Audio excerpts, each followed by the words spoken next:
12 things in Verona are worth your day, and you can walk to every one of them. No bus, no taxi, no tour. But one of them quietly changed its rules in April this year, and if you arrive without booking it first, you will be looking at it from the end of the street.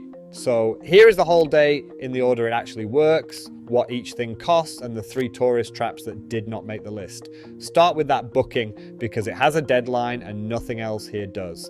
Casa di Giulietta, the house with the famous balcony, is no longer a place you wander into off the street. Since the 1st of April, you go in through the Teatro Nuovo around the corner and come out on Via Capello, and it is €5 for the courtyard or 12 if you want the house as well. Here is the part that catches people out. There is no ticket office on site. There is no cash option. Tickets exist online and nowhere else, and even a VeronaCard will not get you past it because card holders still have to reserve a slot like everybody else. Almost every guide written before this spring still tells you that courtyard is free.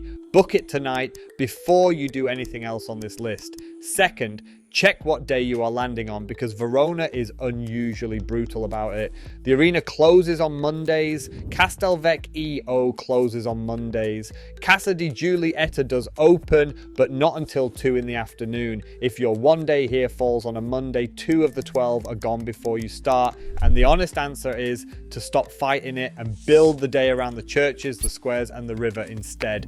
Third, the card, and this one is simple arithmetic. A Verona card is €27 for 24 hours, and it covers almost everything on this list, plus every city bus.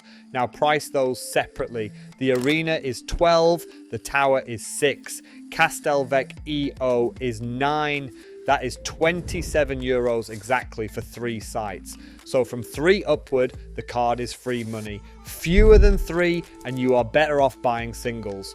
Fourth, getting in. Verona has one thing working against it, and repeat visitors complain about it every time. The main station is not in the middle. Porta Nuova sits about a mile south of the old centre, so it is 15 to 20 minutes on foot up one long straight road, or a short bus ride at €1.50. From the airport, the Airlink bus is €7 and takes about a quarter of an hour. A taxi is around 30. What you should not do is hire a car. The historic centre is a restricted traffic zone, camera enforced since 2005, and the fines follow the rental back to your house months later. You will not need one anyway. Verona sits inside a loop of the river Adige. The old centre is flat, and 20 minutes on foot covers the widest part of it. Once you are in, you are done with transport. Number 1, and start here at 9 in the morning. Piazza delle Erbe sits on the footprint of the Roman Forum, which means people have been buying and selling on this exact rectangle for 2,000 years without a break. There is a market on it Monday to Saturday from 7:30. A fountain in the middle carries a Roman statue that was already ancient when somebody gave it a medieval crown. It costs nothing to stand in, and that is rather the point. Give it 20 minutes and a coffee, and take that coffee standing at the bar.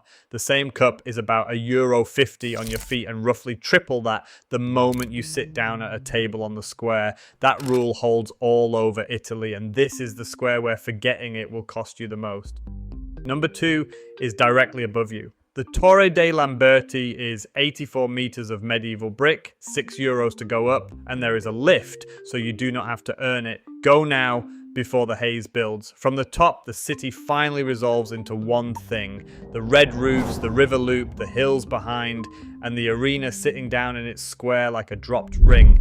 If you pay for one view in Verona, pay for this one. The hill across the river is higher and free to look from, and we will get to it, but you cannot see the arena properly from up there.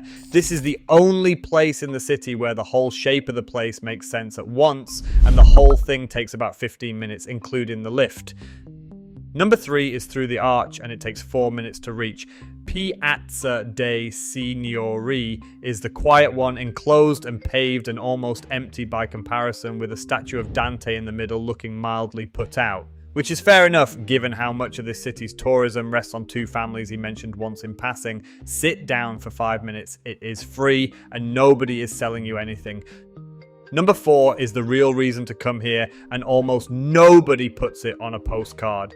The Verona Arena is a Roman amphitheatre from the middle of the 1st century, which makes it older than the Colosseum, and unlike the Colosseum, it never stopped working. €12 gets you inside during the day, Tuesday to Sunday. Go at 10:30 while the light is still coming in low and it is quiet. Read this next part carefully because the timing is where people come unstuck. Through the summer, it usually closes at 5 in the afternoon rather than 7 because they need the floor for the evening. And from the 12th of June to the 12th of September, it runs its opera festival. 50 evenings, 6 different operas, curtain at 9. Check both of those against your date before you plan the afternoon. If you are here in that window, a numbered seat on the ancient stone steps starts at €35 for an opera and 30 on the concert nights, and there is no unnumbered cheap seat anymore, whatever an older guide tells you.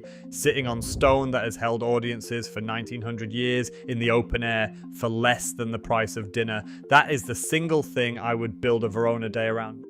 Number 5 is the one you booked last night. Take your slot at Casa di Giulietta around the middle of the day when the queues everywhere else are at their worst anyway. Here is what you are actually looking at. The house is real and genuinely old, a medieval tower house documented from the 1300s, and it was an inn once, run by the heirs of a man named Antonio Capello. That surname is the entire foundation of the story. The city bought the building at auction in 1905. The plaque outside declaring it the House of the Capulets was written by a local scholar in 1868, and the balcony itself went up in 1940, assembled by the director of the city museums out of a genuine 14th century stone slab and a lot of new stonework cut to match it.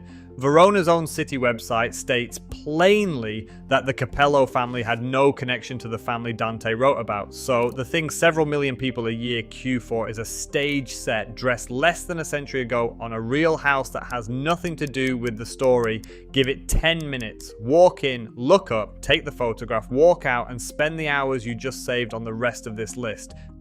Number 6 is 2 streets away, and I have never once seen it in a guidebook. Letters arrive in this city addressed to nothing more than Juliet, Verona, at a rate of about 50,000 a year from people all over the world writing about their own lives. They are opened and answered by hand in the writer's own language where possible by around 45 volunteers who call themselves Juliet secretaries. Nobody is paid for any of it. They have been doing it for decades. Of everything this city sells on the back of a play, it has no real claim to. The only part that is not a transaction is the part that costs nothing and that almost no visitor ever hears about. It takes 10 minutes to go and see, and it will stay with you a good deal longer than the balcony did. Number 7. And this is where the church ticket starts earning. Sant'Anastasia is the largest church in Verona, and just inside the door, 2 stone figures crouch with their backs bent under the holy water basins, worn smooth by 6 centuries of hands resting on them as people came in. The locals call them the hunchbacks, and most visitors walk straight past both of them without looking down. Upstairs there is a Pisanello fresco of St. George setting off to fight the dragon with the princess behind him looking distinctly unconvinced about the whole plan. It is €4 on the door, but 4 churches together are €8, and that combined ticket is the quietest piece of value in this city. Visit 2 of the 4 and it has already paid for itself. Number 8 is lunch, and there is a warning you need before you order. Pastisada de Caval is the local speciality, braised for hours in the big local red, and it is horse. That is not a mistranslation, and it is not a novelty. It is genuinely traditional here. It sits on menus where you would expect to find beef, and it runs at about €20. If that is a no from you, know it now rather than halfway through. What you want instead is risotto al amarone, rice cooked in that same wine until it takes its color, around €17, or the gnocchi, which in this city are close to a civic religion at roughly 15. Eat 1 street back from the main squares and you will pay less for something noticeably better.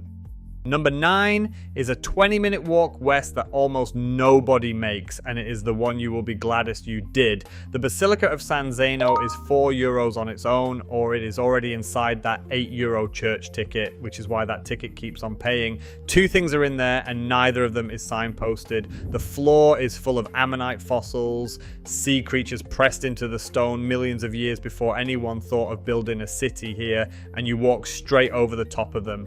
And the walls carry graffiti scratched by medieval visitors, names and marks left by people who came to look at this same building centuries before you did in exactly the same spirit.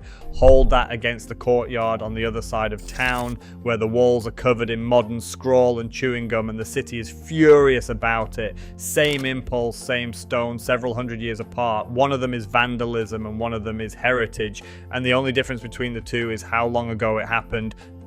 Number 10 is on the way back in. Castelvecchio is a fortress on the river with a museum inside for €9, and attached to it is the Ponte Scaligero, which is free and worth the walk entirely on its own. Retreating troops blew that bridge up in 1945, and what the city did next is the part worth knowing. They dredged the original stone and brick out of the riverbed and put it back exactly as it had been, finishing in 1951, and standing on it today you would never know it had happened.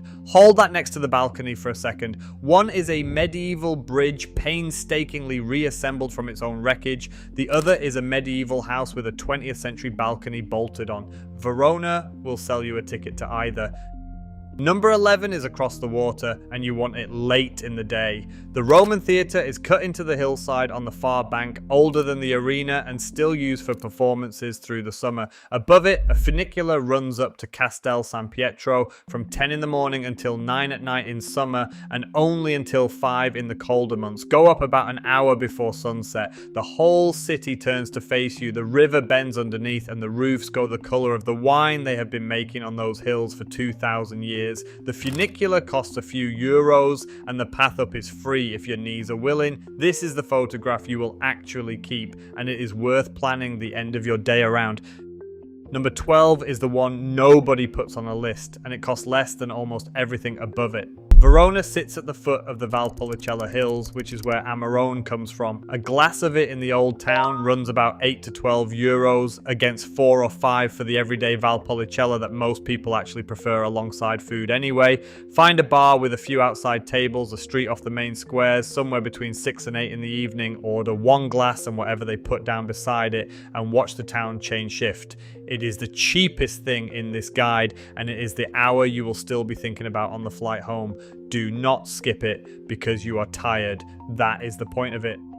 Now, the 3 that did not make the list. The tourist train that loops the center is pointless in a city you can cross on foot in 20 minutes, and it takes you past things you would rather stop at. The restaurants sitting directly on Piazza delle Erbe are charging you for the address rather than the cooking, and you are 4 minutes from considerably better. And do not build an afternoon around the Casa di Giulietta across town. It is an empty medieval sarcophagus in a crypt with no more claim on the story than the balcony has, and it is a 30-minute round trip to look at a stone box. Every one of those 3 is time you could be spending on the river instead. 2 deadlines close the evening. Verona empties earlier than a big city does, so if there is somewhere you actually want to eat, book it in the morning rather than turning up at 8 and walking from door to door.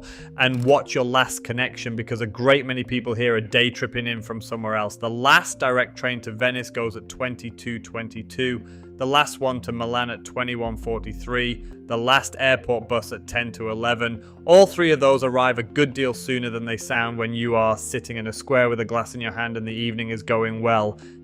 So that is the 12.